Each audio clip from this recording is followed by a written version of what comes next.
Welcome back to the deep dive. Today we are doing something a little bit dangerous. Oh, dangerous how? I think we're going to try to strip away the screen. And the screen. That sounds ominous. I think it is. I'm talking about the screen that, we all put up. The busy schedules, the Google Calendar alerts, the career goals, the kitchen renovations, the next big thing. Right. All the stuff we fill our lives with. Exactly. We're looking at what happens when that screen gets ripped down. Violently, and you're forced to look at what's actually behind it. Which, if we're being honest with ourselves, is the one thing most of us spend our entire waking lives trying not to look at. 100%. We are tackling two of the absolute titans of short fiction today. We're looking at Leo Tolstoy's The Death of Ivan Ilyich and Master and Man. True heavy hitters. Huge. And I want to be clear right off the bat, we aren't just reading these for the plot twists or, for a literature class. We are using the Modern Library edition, and specifically the translation and introduction by Anne Pasternak-Slater, to basically dismantle the mechanism of denial. It's a heavy itinerary. And I should probably add, this isn't the Tolstoy that most people picture in their heads. No. This is not the War and Peace Tolstoy with the sweeping ballrooms and the military strategy and all the romance of Natasha Rostova looking at the moon. Right. This is different. This is what scholars call late Tolstoy. Which is usually code for grumpy old Tolstoy, isn't it? Or awake Tolstoy. Or maybe even terrified Tolstoy. This is an older man who has stared directly into the abyss, seen something that has shaken him to his absolute core. And he is desperate, almost frantically so, to tell you what he saw before it's too late for you. So our mission today is, I guess, simple but heavy. We're going to look at the terror of death, the absolute futility of chasing status, which I think is going to hit uncomfortably close to home for a lot of us. I think so, yeah. And then the really surprising argument that Tolstoy makes, which is that you might actually find life right at the moment the lights go out. It's a paradox. But it's the central paradox of both of these stories. It really is. So, okay, before we get into the stories themselves, we have to understand the guy who's writing them. You have to. Because Pasternak-Slater makes a really, really big point in the introduction. You cannot separate these stories from this one specific event. It's called the Arzama's Terror. And honestly, when I read about this, it didn't sound like, a writer's block moment. It sounded like a full-on psychotic break. No, you can't separate them. The Arzama's Terror is the seed. It's the starting gun for everything that follows in his later work. Okay. So maybe let's set the scene just to understand the stakes. Yeah. It's 1869. Tolstoy is about 41 years old. He's incredibly successful. He's famous. He's wealthy. He has it all by any external measure. And he's on a trip. He's traveling to the Penza province. And he's not traveling for art, right? He's not looking for inspiration for a novel. No, not at all. He's traveling for business. Pure business. He's looking to buy an estate. And the plan is, it's actually very modern. He wants to buy it cheap, sell off the timber for a quick profit. Asset stripping, basically. It's pure asset stripping. He is in full-on capitalist acquisition mode. So he's looking at spreadsheets, essentially. He's thinking in numbers. So he stops for the night in this little town called Arzama's. He checks into a hotel. And he falls asleep. But he wakes up in the middle of the night. And the room, well, in his later writings, he describes this room with this very peculiar, very chilling phrase. Yeah. What was it? He calls it a red, white, and square horror. Red, white, and square. Yeah. I've always found that description just so deeply unsettling. It's not a monster. It's not a ghost. It's just geometry. It's geometry. Why is the shape of the room the source of the terror? Because the square represents the box. It represents the coffin, the limit, the finite nature of his own existence. He felt the squareness of the room just closing in on him. Ugh. And the terror wasn't a fear of robbers or ghosts or anything external. It was a sudden, visceral, biological realization, I am dying. Wow. Not, I will die someday in the distant future, but death is here, in this room, right now. And this wasn't just a panic attack where you, breathe into a paper bag and move on with your day. No. This was a soul-level event. He tries to pray, but he says the prayer feels hollow. It feels useless. He wakes up his servant, and they literally flee the hotel in the middle of the night. He just runs. He just runs into the darkness. And he never bought the estate. The business deal was forgotten. That's a total breakdown. But it makes perfect sense why he ran. If you suddenly realize that the business trip is just a way to fill time before you die, Right. the business trip suddenly seems grotesque, absurd. Precisely. It's a spiritual pivot point. And Pasternak Slater points out that this moment changed his entire worldview. He looked at his business trip, the timber, the profit, the estate, and he realized it wasn't just unimportant, it was a distraction. It was the screen. It was the screen, a screen designed to keep him from noticing the square room that we're all living in. And this links back to something else that's mentioned in the notes. His reaction to seeing an execution in Paris years earlier. I think this is important because it shows this wasn't just a one-off bad night in a hotel. This was a pattern. Right, a pattern of epiphanies. Yeah. This was earlier, back in 1857. He was a tourist in Paris, and he went to watch a public execution by guillotine. Which is a very strange tourist activity, but okay. Well, it was a thing back then. Yeah. But most people would watch that and be horrified by the gore, the spectacle of it. But Tolstoy, he saw something metaphysical. He heard the head thump into the boss. Also, the thump. That sound changed him. He wrote in his diary that he understood with his whole being that progress and the state were complete and utter lies. Wow. And he said, "The judge of what is good is not what people do and say and not progress, but I in my own heart." That is a massive statement for a guy who was part of the Russian aristocracy. He's basically saying, I don't care what the laws say. I don't care what society says is civilized. If it feels wrong in my soul, then it is wrong. Full stop. Exactly. So you fast forward to the time he writes The Death of Ivan Ilyich, and he has rejected the external scorecard entirely. He's at a point where he's actually looking back at his own masterpieces, Yeah. War and Peace and Anna Karenina, His greatest hits. and he's calling them morally irresponsible. Which is just wild. Imagine writing War and Peace and then turning around and saying, that was a mistake. He considered them art for pleasure, and for him that was no longer enough. Now he wants moral art. He doesn't want to just describe the problem of death, he wants to solve it, He wants to show us the square room. and then tell us how to get out of it. Okay, so let's dive into his first attempt to solve that problem. Let's get into The Death of Ivan Ilyich. And honestly, for a story about death, it starts in the most bureaucratic, cold-hearted way possible. It really does. We don't start with the deathbed. We don't start with the family. We start with his colleagues. It starts with the survivors. And this is Tolstoy's first big strike against civilized society. We're in the law courts. Ivan Ilyich has died. His colleagues, his friends, they see the notice in the paper. And what is their first thought? Is it grief? Is it sorrow? No. It's not, oh no, poor Ivan. It's, wait a minute, Ivan had that seat. If he's gone and Schwartz gets his job, then I can get Schwartz's job. It's a game of professional musical chairs. One of them, Fyodor Vasilievich, is literally calculating an 800-ruble raise that he's been promised. The man's body isn't even cold, and his death is already a line item on someone else's budget. Tolstoy is just stripping away the sentimental idea of grief. He's showing us that in the professional world, a death is just a vacancy. It's an HR issue. It's a logistical problem. And there's also that darker, more visceral, internal thought. Tolstoy writes that everyone, upon hearing the news, feels this very specific kind of relief. Oh, yeah, I remember the line. It's something like, well, he's dead and I'm not. That's it. That is the "it's him, not me" reaction. It's this primal survival instinct. Yeah. As long as we're the ones standing at the funeral looking down, We're the victors. we're the victors, we're safe. It creates this artificial distance. Yeah. He is the dead one. I am the living one. Therefore, we are a different species. It's a form of denial. Speaking of the funeral, or I guess the visit to the widow, Yeah. we absolutely have to talk about the Ottoman. Oh, the Ottoman scene. It's brilliant. This scene with Pyotr Ivanovich, I mean, is it okay to laugh at this? Because it feels like a dark comedy sketch, but it's so dark. You are absolutely supposed to laugh. Yeah. But it's a grim laugh, Pyotr Ivanovich goes to pay his respects to the widow, Praskovya Fedorovna. He wants to look solemn and dignified. He's performing the sad friend routine. Right, he's got his mournful face on. He's ready for his big scene. But the ottoman that he sits on has broken springs. The rebellious Ottoman. It's rebellious. Every time he tries to look sad and, let out a solemn sigh, the ottoman bounces him up. He tries to suppress the springs with his hand, but they just pop right back up. It's fighting him. The furniture is fighting his performance. It totally is. And it represents the messiness of reality. Pyoranovich is trying to perform propriety. He's acting the part of the grieving friend. But the physical world, this broken piece of furniture, it keeps puncturing that performance. It's Tolstoy winking at us, saying, look how absurd your rituals are. You can't even sit down properly without the truth bouncing up to hit you in the backside. And the widow is performing too.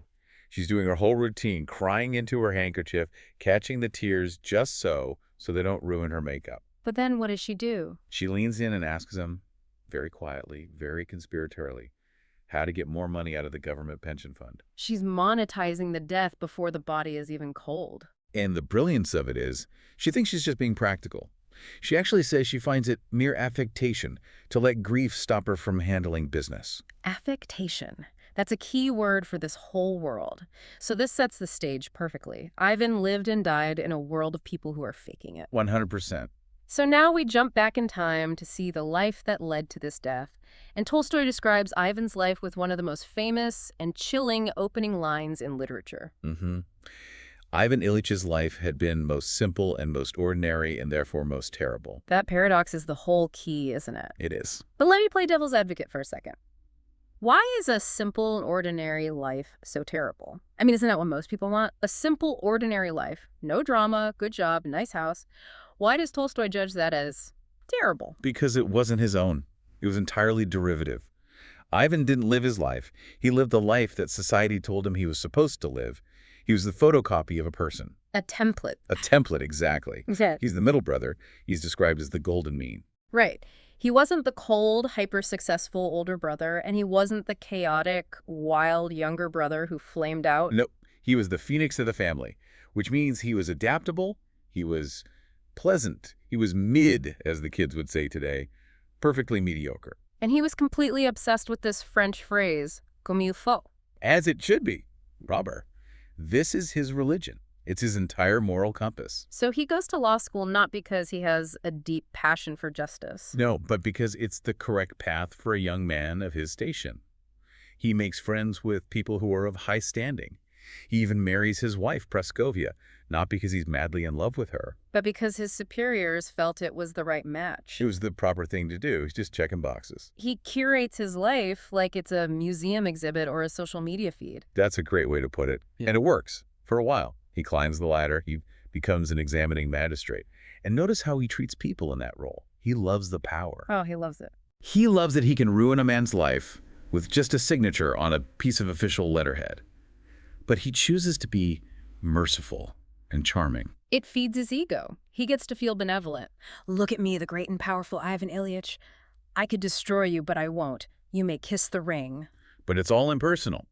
He treats the accused as cases, not as people.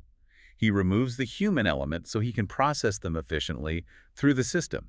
You should keep that in mind because that impersonal bureaucracy is going to come back to haunt him when he becomes the case. Oh, absolutely. So he gets the big promotion. He moves to St. Petersburg. He's making 5,000 rubles a year, which I'm assuming is a lot of money. It was a very comfortable upper middle class income for the time. Yeah. And so he gets the new apartment. And this is where the tragedy becomes almost pathetic. It really is. He isn't fighting a war. He isn't exploring the Arctic. He is decorating his living room. It is the most mundane bourgeois tragedy imaginable. He becomes completely obsessed with the wallpaper, the cornices, the furniture, the pink cretonne upholstery. He wants the apartment to look aristocratic. He wants it to look special. But Tolstoy just twists the knife here. He says the apartment looked like, what was the line? He says it looked exactly like all the other apartments of people who are not quite rich, but desperately want to look rich. Oh, it wasn't unique at all. It was generic. It was a showroom. Yeah. A cliche. But to Ivan, it was the height of his personal expression and taste. It was his masterpiece. And in the middle of decorating this generic apartment, he falls. He slips on a ladder. He's trying to show a decorator exactly how the drape should hang. Because of course he is. Of course. He has to control the presentation, and he bangs his side against the window frame. Just a bruise. He brushes it off. He even says something like, "I'm a gymnast. Another man would have been killed." But that bruise, that trivial little accident, is what triggers the terminal illness. He literally dies for his drapes. He dies for the appearance of his drapes. He sacrificed his life to maintain a screen of propriety and good taste. It's the ultimate irony. The thing he lives for, the surface, is the thing that kills him. So the illness sets in, and now we get into the real horror movie aspect of the story. The strange taste in his mouth, the gnawing pain in his side that won't go away. Yeah. And he goes to the doctors. And this is where the karma comes in, big time. The doctors treat Ivan exactly the way Ivan treated the criminals in his courtroom. And he feels it, doesn't he? He can sense it. He notices the doctor looking over his spectacles with that arrogant air of, I know everything and you are just a broken machine. The doctor doesn't see Ivan the man. He sees a floating kidney or a blind gut. An interesting medical puzzle. Ivan is desperate. He wants to know, is this dangerous? Am I dying? But the doctor doesn't want to answer that. He just wants to debate the probability of one organ malfunctioning versus another. To the doctor, Ivan is just a technical problem to be solved, not a human being terrified and in pain. It's the complete dehumanization of the system. Ivan spent his life dehumanizing others for the sake of the law, and now he is being dehumanized for the sake of medicine. And this total isolation drives Ivan deeper and deeper into his own head, and he gets stuck on this logic puzzle from his childhood textbook, The Syllogism of Caius. Right. Caius is a man. Men are mortal. Therefore, Caius is mortal. We've all heard versions of this. It's basic logic 101. But for Ivan, this isn't logic anymore. He's having a full-blown existential breakdown over it. He says, okay, I admit that Caius is mortal. Caius is an abstraction. Caius is just man with a capital M. But I am not Caius. He screams, I am Vanya. I am Vanya. And he starts listing these incredibly specific memories to prove that he isn't Caius. He says, did Caius know the smell of the striped leather ball that Vanya loved so much? Did Caius kiss his mother's hand in that particular way? Did Caius hear the rustle of her silk dress? I think this is such a profound and deeply human point. We can all accept death intellectually as a general rule of the species. Humans die. Sure, fine. Yeah. But we cannot, on a gut level, accept the end of our own specific sensory universe. Exactly. Ivan feels that his memories, his tastes, his specific I-ness makes him an exception to the rule. He thinks, how can the universe just extinguish this much complexity? It has to be a mistake. But the rule doesn't care about your complexity.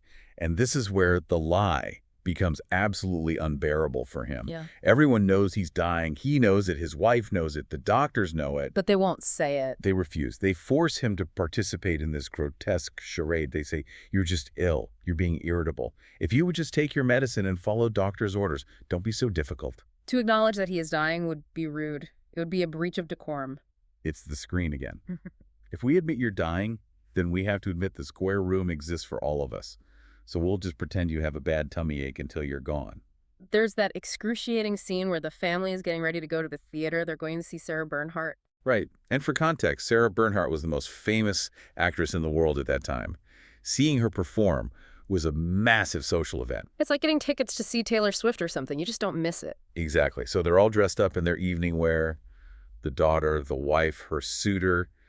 And Ivan is just sitting there gray, wasted, in his dressing gown. And his daughter comes in. His daughter comes in, and her dress exposes her bare arms, her young, healthy, resilient flesh. And Ivan is just repulsed by her. He hates them. He hates all of them. He hates them for their health. He hates them because they are so obviously annoyed that his dying is bringing down the vibe of their fun night out. They're discussing the realism of Sarah Bernhardt's acting on stage. While the ultimate reality, death itself, is sitting in the armchair right next to them, and they are willfully, aggressively refusing to look at it. He is completely and utterly alone in a crowded room, except he's not. There is one person who breaks the rules. Gerasim, the butler's assistant. He's a peasant lad. And Pasternak Slater really highlights the sensory description of Gerasim. He smells of winter air and tar. He is fresh. He's real. He isn't wearing perfume or cologne. He smells like the earth. So why is Gerasim the only one who can comfort Ivan? Because Gerasim doesn't lie. He doesn't play the game. He says straight up, we shall all die. So why should I not take a little trouble for you? He just accepts it. He views death as a natural process, like the harvest or the changing of the seasons. It's not a social embarrassment to be hidden away. And there's this very specific, very intimate thing he does for Ivan. Ivan is in so much pain, and he discovers that if he lifts his legs up, it helps relieve some of the pressure. And so Gerasim holds Ivan's legs up on his shoulders. Hours. For hours at a time. I mean, just think about that image for a second. The master, the high-ranking judge, has his legs draped over the shoulders of a peasant servant. The whole social hierarchy is just flipped on its head. Completely inverted. Ivan is helpless, like a baby. Mm-hmm. And through that physical contact, he realizes he doesn't want to be respected anymore. He wants to be pitied. He wants to be caressed and comforted like a sick child. And Gerasim provides that physical comfort and that honest pity that his cultured family refuses to give him because it would be improper. Gerasim isn't afraid of the dirty work. He handles the bedpan. He cleans Ivan up. He's the only one who is dealing with the biological reality of dying. And through that simple, honest service, he becomes the agent of grace in the story. He does. But even with Gerasim, the end is absolutely terrifying. The black sack. This is the part that feels like a pure nightmare. For 3 straight days, Ivan screams. Tolstoy writes that the scream was so terrible that it could be heard through 2 closed doors. Ah. And in his mind, Ivan feels like he's being pushed into a deep, narrow black sack. He's struggling, he's fighting, he's terrified of what's at the bottom. But at the same time, he feels like he needs to fall through. So what's stopping him? Why can't he fall through? It's his belief that his life was good.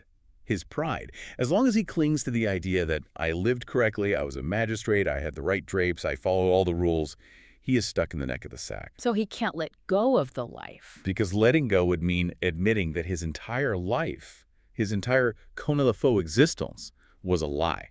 That is a terrifying thought, to realize on your deathbed that the whole thing was just a performance, a waste. It's the ultimate spiritual blockage. Yeah. The final barrier. And then the moment of grace arrives, and it comes from a really surprising place. His young son creeps into the room. The schoolboy. Huh. We barely see him in this story to this very moment. And he's crying. He takes his father's hand and he kisses it. And Ivan looks at him and he feels pity. But not for himself? No, for the first time, it's not for himself. He feels pity for the boy. And then he feels pity for his wife. He realizes he's torturing them with his screaming and his resistance to the inevitable. He realizes that letting go isn't just for him. It's the only way to save them from his suffering. And in that moment of self-forgetting love, he tries to say, "Forgive me," which in Russian is "Prosty." But his tongue fails him, and what comes out is, "Let me pass, Propriety." And Pasternak Slater makes a big deal of this specific word choice in the translator's notes. The difference between forgive and let me pass. It's a beautiful linguistic slip, isn't it?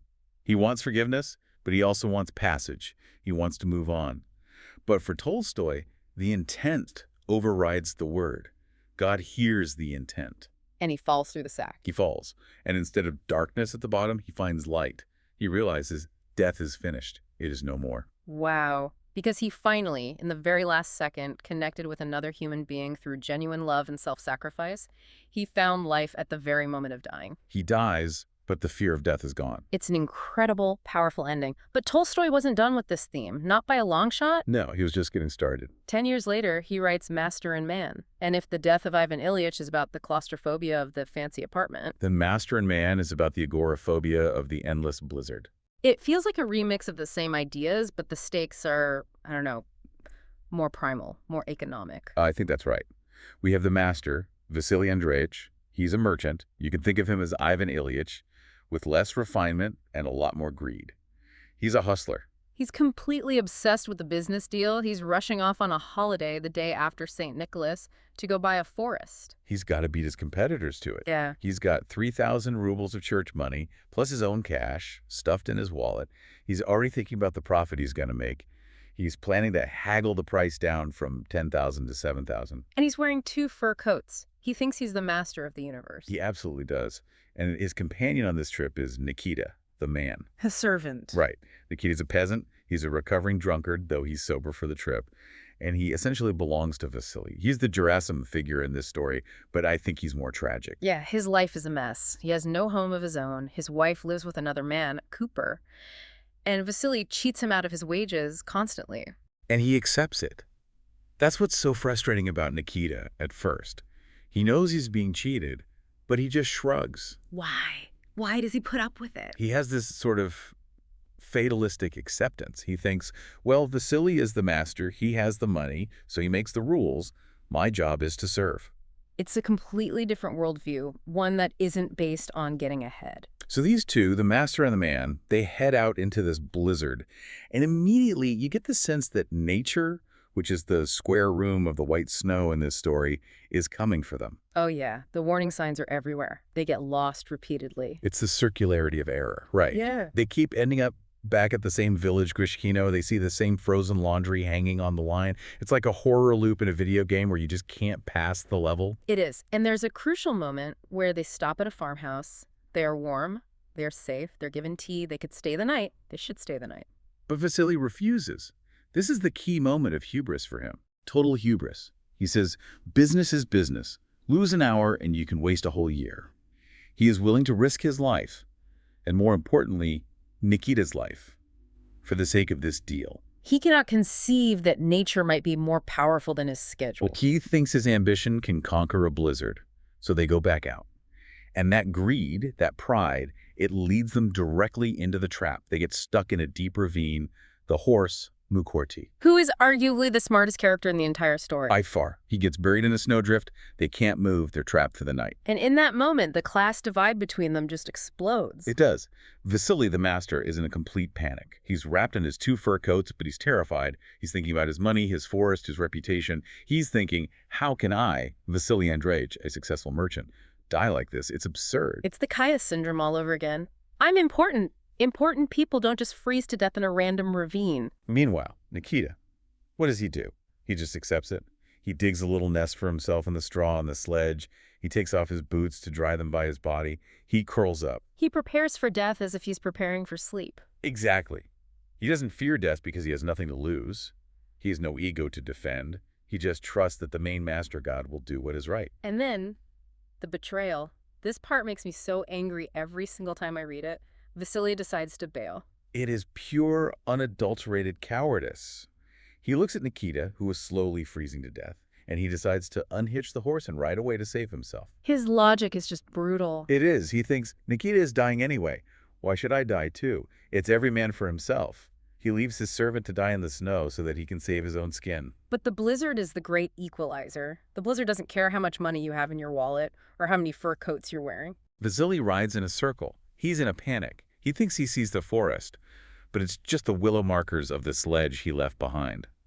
He ends up falling off the horse, and he crawls back to the very spot he tried to escape. The geometry of the storm traps him again. Exactly. He thought he could outrun the square room, but he just ran in a circle right back to the center of it. So he's back at the sledge, and the horse, Mukorty, has returned too. The horse is more loyal than the master, and Vasily finds Nikita. Nikita is almost dead. He's unconscious, sort of digging into the snow with his hands, trying to find warmth that isn't there. And this is the pivot point. This is the moment of truth for Vasily. He stands over him. He stands over him. He sees the snow on Nikita's face, and something inside him just breaks. Or maybe it opens. He doesn't just feel pity like Ivan did. He takes action. He shakes the snow off his fur coat. He opens it wide. And he lies down on top of Nikita. He uses his own body, his master body, his valuable, wealthy body, to become a human blanket for the man. It's a literal cover-up, but in the best possible way. It is. And as he lies there, shivering, the boundary between them just dissolves. Vasily stops thinking, I am Vasily the merchant. He starts to feel that he is Nikita. He thinks, Nikita is alive, so I am alive. That is a radical loss of ego. It sounds almost psychedelic. It is. It's the ultimate answer to the separation and isolation we saw in Ivan Ilyich. Ivan died when he finally connected with his son. Vasily dies when he becomes one with his servant. And he cries. He cries. And he tells Nikita, lie still, we are alive. Note the we, not you, not I, but we.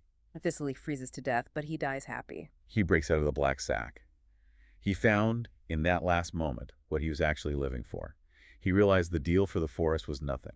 Saving this one life was everything. And the ultimate irony is that Nikita, the one who was abandoned and left for dead, survives because of the master's sacrifice. Nikita wakes up the next morning warm and alive under his master's frozen body. He digs himself out of the snow. Though we do have to pour one out for the horse. We do. Mukorty freezes to death standing up. A tragic, noble detail. It really is. But in Tolstoy's moral universe, the animal is innocent. Mukorty did his duty without question. It's the humans who had to learn the hard lesson. So when we look at these two stories side by side, the pattern is just undeniable. You have the civilized life, the expensive drapes, the 7,000 ruble forest exposed as a complete and total lie. And you have the simple life, represented by Gerasim, by Nikita, presented as the truth. It's that show-and-tell method that Pasternak Slater talks about in her introduction, isn't it? It is. Tolstoy shows you the horror of the abyss, the square room, the black sack, the blizzard. He makes you feel that terror. But he doesn't leave you there stranded. He then tells you the answer. Which is? Connection, service, pity, self-sacrifice. It sounds so trite, almost like a greeting card, until you see the terrible price these men have to pay to learn it. Right. They have to lose everything, their dignity, their status, their money, their physical autonomy, just to find that one little spark of genuine love. And Pasternak Slater correctly notes that Tolstoy is preaching here. He is not being subtle about his message. No, he is not. And this brings up a famous debate in literature. Anton Chekhov, another Russian master, he actually criticized Tolstoy for this. Chekhov said that an artist should just present the problem. Here's the situation. It's complicated. You, the reader, figure it out. Right. Don't give me the answer. But Tolstoy said, no, that's a moral cop-out. I need to give you the solution. He believed that art had a moral duty to actively try and save the reader's soul. I have to admit, I usually side with Chekhov on that. I don't like being preached to in my fiction, but here, somehow, it works for me. I think it works because of his incredible artistic mastery. If he just wrote an essay saying, hey, be nice to peasants, we would all ignore it. But he grounds it in these unforgettable sensory details. It's the smell of the frozen clothes. The specific taste of the prunes Ivan eats, the sound of the wind in the blizzard, the rebellious Ottoman. And that's the free, indirect discourse you mentioned earlier. We are right there inside their heads, hearing their thoughts. Exactly. We see the delusion from the inside, which is what makes it so terrifying. We don't just judge Ivan from distance. We are Ivan. We recognize our own drapes and our own forests. We recognize the exact same way we justify our own selfishness and our own denial. That's the really scary part for me. I catch myself thinking like Ivan Ilyich all the time. Oh, if I just get this promotion, then I'll be set. Or like Vasily, I have to optimize my schedule. I can't stop to talk to this person. I have a deal to close. We are all Ivan. We are all Vasily. We're all building these elaborate screens to hide from the reality of the square room. So what's the takeaway for you, the listener? If we're not, hopefully facing a blizzard or a terminal illness right at this moment, what do we do with this? I think the takeaway is to look for the lie in your own life. What are you doing just for decorum? What relationships in your life are purely transactional? Tolstoy is inviting you, challenging you, to tear down the screen before you are forced to. You don't have to wait for the black sack to connect with the people around you in a real way. Exactly. Be the master who lies down on the snow now, metaphorically speaking. Don't wait until you're freezing and desperate. Sacrifice your ego while you still have time to enjoy the connection that it brings. That brings us to our final thought, a question for you to chew on this week. If the lights went out today, if you woke up in that red, white, and square room, what part of your life would you look back on and realize with horror was not the right thing? And who is the Nikita in your life that you've been ignoring or riding past in your own personal blizzard? Heavy stuff, Yeah. but necessary stuff. Thanks for diving deep with us. Keep exploring. We'll see you next time.